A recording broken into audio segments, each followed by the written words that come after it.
Stephen Fry said that if there is a God, he's evil, and I'll explain why in just a second. Now, this interview with Stephen Fry has garnered millions upon millions of views across social media, so we thought it was only right that the religious experts had the right to reply. Stephen Fry was asked what he would say if he ever met God, and I'm going to quote it for you here. He would say, "Bone cancer in children? What is that about? It's utterly, utterly evil. Why should I respect a capricious, mean-minded, stupid God who creates a world which is so full of injustice and pain? Because the God who created this universe, if it was created by God, is clearly a maniac, totally selfish, and we have to spend our life on our knees thanking him. What kind of God would do that? Yes, the world is very splendid, but it also has in it insects whose whole life cycle is to burrow into the eyes of children and make them blind.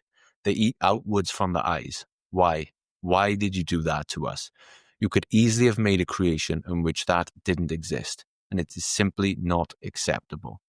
It's perfectly apparent that he is monstrous and deserves no respect whatsoever." Now, this touches on a question that has been dominating the religious debate since it began, and that is on suffering. Why would God create a world in which there is so much suffering and pain?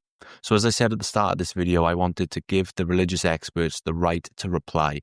We quoted them this Stephen Fry interview and asked them for their response and justification.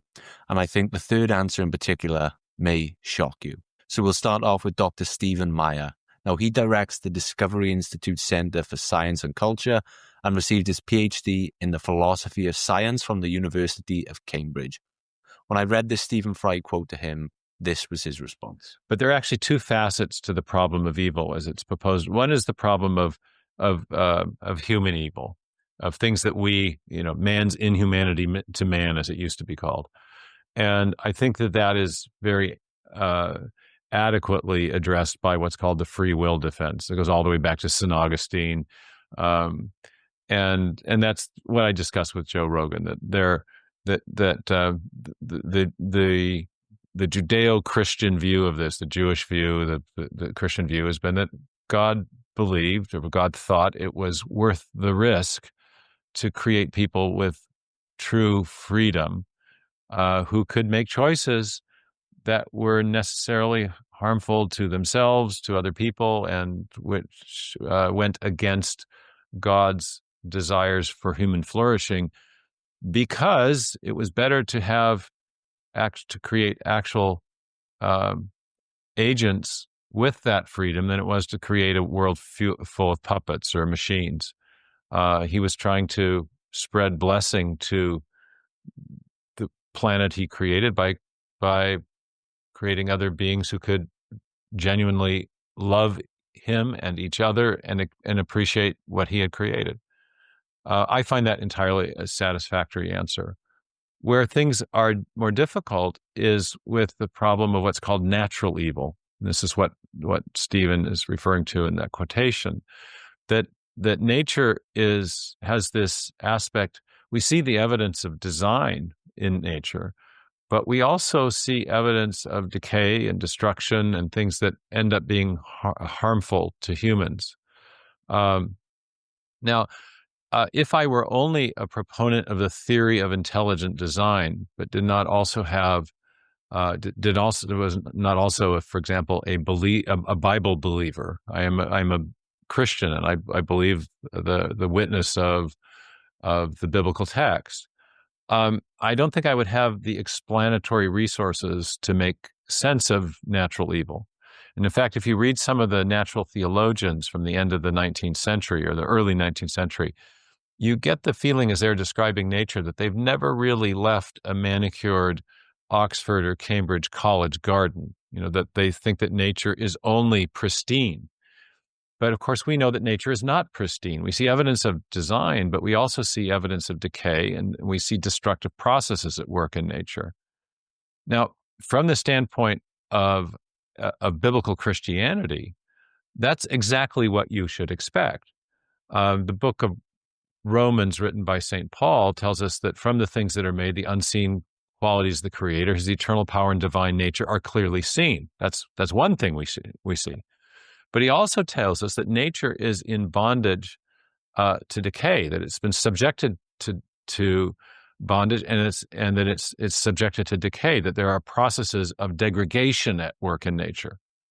And that is, in fact, what we do see. So on the basis of biblical Christianity, I would expect to see both those things, and we do. So that's confirmation of that, of a biblical ID perspective, if you will. Now, the question is, why was that? That raises a further question, which is, well, where did that impulse, where did that come from? Why is there decay in nature? And the Bible tells us a backstory. It has a backstory that has to do with not only the rebellion of human beings, but the rebellion of angelic beings that were put in charge of nature. And it doesn't tell us the whole of the backstory, which is somewhat frustrating, but it implies that the subjection of nature to decay was also the result of rebellion against God, that there was to be either a dominion of humans over nature, such that that nature would continue to be pristine as God had made it, or perhaps that it had something to do with the way in which we rebelled against God, that we lost that power to control nature and to keep it in that pristine state. But the end of the Bible tells us that in the end of all things, that too will be put right, that nature will again have that sense. Different metaphors are used. The lion will lie down with the lamb. There'll be a tree of life that will bring healing, and there will be no more tears and no more sadness. Because the Bible is so incredibly concerned about human suffering, and the long arc of the Bible is about the restoration of all things, our proper relationship with God, our proper relationship to each other, our proper relationship to the environment.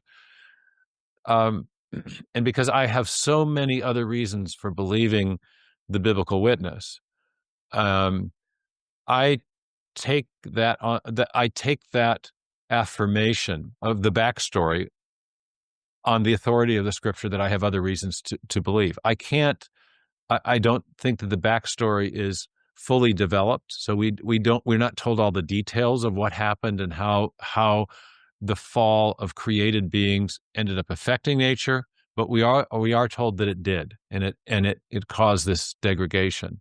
So this is an area where I think religious thought and scientific thought come together. I think it is, in the broad sense, it provides an adequate explanation for natural evil, but in all the specific details, there's things that we're not fully told. But I personally have reasons for accepting the witness of the Bible, so I'm willing to accept the uncertainties that come with that. That's kind of where I am on the topic. And the other thing I would say is that because, and this is the extraordinary thing about the specifically Christian message, that Jesus Christ is presented as God in the flesh who comes and suffers in the same world that we've been living in.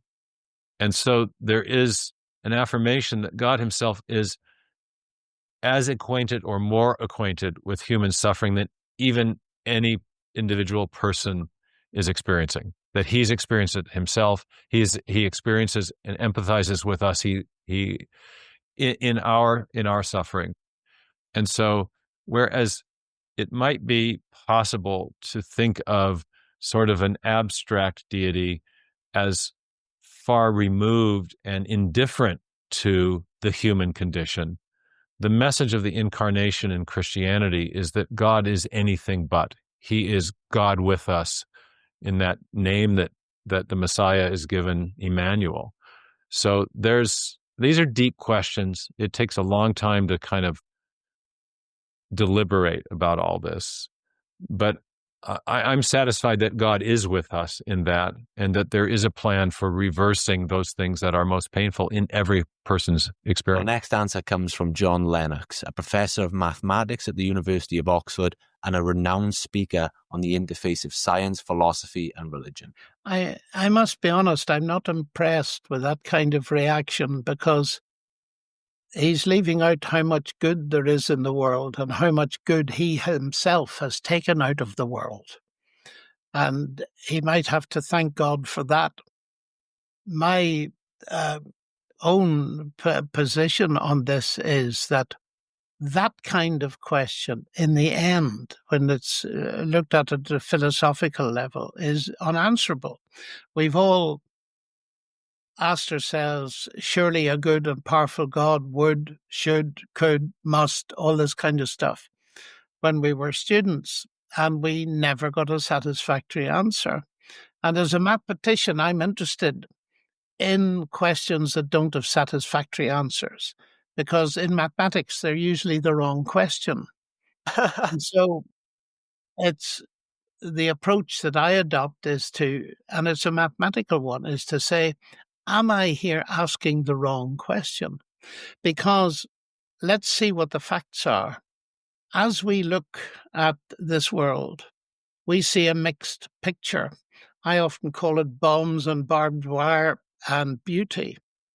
On the one hand, there's so much beauty.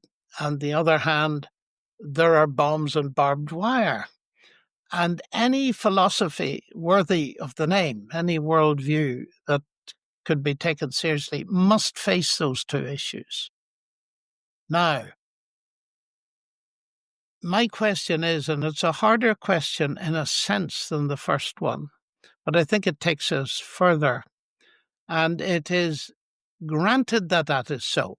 We all have to accept that. Is there anywhere any evidence that there is a God who understands it and could help us to live with it? And you see, it's in the Christian message of the cross that I see a God who's not remained distant from human suffering, but has become part of it. And the resurrection then changes everything. Now, these are very deep issues and very deep questions, but I find that they are the kind of approach that gives people hope. And that is a very important thing. Our final answer comes from Dr. James Tour, a synthetic organic chemist and an expert in nanotechnology. Take a look. Yeah, so let me start with the latter half. How have I found my peace? Jesus said, "He who sent me is trustworthy." So fundamentally for me, God is trustworthy. I trust him. I trust him. You know, as I raised my children, there are many things that I had to do with my children that they didn't understand, but they just had to trust me. You bring your child for their first tetanus shot. I mean, child's got to get a tetanus shot or they're going to be in big trouble. And you hold them down to get this tetanus shot. And then this doctor hurts them and they look at you with these eyes like, how could you? How could you have let him do this to me? It's very hard to explain it to them because they're not at the point where they can understand this. And they're just going to have to trust you. So there are things that come at us in life that we don't understand, that look to us horrid. We have no explanation for this. I think I wish that you would play for your audience the replies of Stephen Meyer and John Lennox, because they would do much better than me. They are theologians. They could do much better than me. But what I also understand is that we live in a fallen world. And this fallen world has these things in it because without free will, there can be no love. Without free will, if I force you into this, there can be no love. But God has provided ample for us to understand this. I don't have an answer to all these things. I don't have an answer to the suffering children in the world. I don't have an answer to these poor children that suffer all the time, not just from the things that you said, but from many other things that happen to children, both once they exit the womb and even before they exit the womb. Lots of things happen to people. I don't understand it. And the child has done nothing to deserve this. I don't understand. But I trust God. I trust him. And I trust that one day he'll give an answer. One day they'll be there. But I would never presume that I'm going to go to God and say, how dare you? because he's God. He is the creator of the universe. Are there things that I can't understand? I don't even understand dark energy. I don't even understand dark matter. I have a whole lot of trouble even understanding gravity. I can explain what gravity is, but what is that force? I mean, we can measure it. We measured gravitational waves. We just recently in 2015 with this. It was predicted by Einstein and wasn't measured until 2015. I mean, this is really the long game when it comes to science. But I have trouble. What is this force between the two bodies? Tell me, what is it? What is this force between two bodies that causes them to attract each other? There's a lot of things that I don't understand. And I trust him that, as the Bible says, that when we see him, these things will become clear and we'll understand him. So it's not just that. It's a lot of other things I don't understand, but I will gladly sit at his feet as a student and not someone that would say to him, how dare you? So there you have it. Who gave the best answer? Was it Dr. Stephen Meyer? Was it John Lennox? Was it James Tour? Did you agree with any of them? Did you disagree with them all? Let us know in the comments below and join the debate. And we're always producing content like this, tackling the big questions. And we do our best to cover all sides of the debate. So if you're interested in more content like this and interviews like the 3 we've highlighted today, consider subscribing to the Freedom Pack channel or checking out some of these interviews in longer format. All the links will be below, or feel free to browse the channel. Thank you for watching, and we'll see you in the next one.